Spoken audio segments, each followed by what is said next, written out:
অসমৰ নিবনুৱাৰ বাবে ভাল খবৰ। অসমৰ 2ৰ পৰা 2.5 লাখ নিবনুৱাক চৰকাৰে দিব 4-5 লাখকৈ টকা। কেতিয়া দিব, কোনে পাব? আত্মসংস্থাপনৰ বাবে অসমৰ 2ৰ পৰা 2.5 লাখ নিবনুৱাক চৰকাৰে দিব 4-5 লাখকৈ টকা। ছত্তীশগড়ৰ এক জনসভাত এই ঘোষণা কৰা মুখ্যমন্ত্ৰী হিমন্ত বিশ্ব শৰ্মাই। উক্ত সভাত মুখ্যমন্ত্ৰী হিমন্ত বিশ্ব শৰ্মাই অসমত পুনৰ 1 লাখ নিবনুৱাক চাকৰি দিয়া হ'ব বুলি ঘোষণা কৰে। অহা 3 বছৰৰ ভিতৰত দিয়া হ'ব 1 লাখ চাকৰি।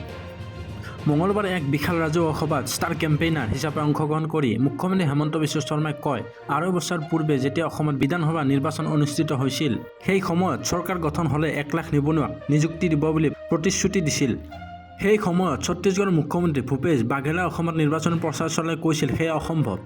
কিন্তু নিৰ্বাচনী প্ৰতিশ্ৰুতি ৰক্ষা কৰি ইতিমধ্যে অসমত 90,000 যুৱক-যুৱতীক নিযুক্তি দিয়া হ'ল।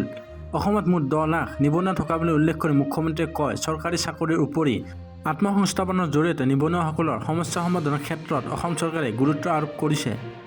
23 ছেপ্টেম্বৰত অসম চৰকাৰে আত্মসংস্থাপনৰ বাবে এখন নতুন আঁচনি আৰম্ভ কৰিব। 2ৰ পৰা 2.5 লাখ যুৱক-যুৱতীক চৰকাৰৰ ফালৰ পৰা 4-5 লাখ টকাকৈ আত্মসংস্থাপনৰ বাবে আগবঢ়াব। সেই ধন ঋণ হিচাপে নহয়, অনুদান হিচাপে আগবঢ়োৱা হ'ব, যাতে তেওঁলোকে কোনো কাম কৰি আত্মসংস্থাপন লাভ কৰিব পাৰে।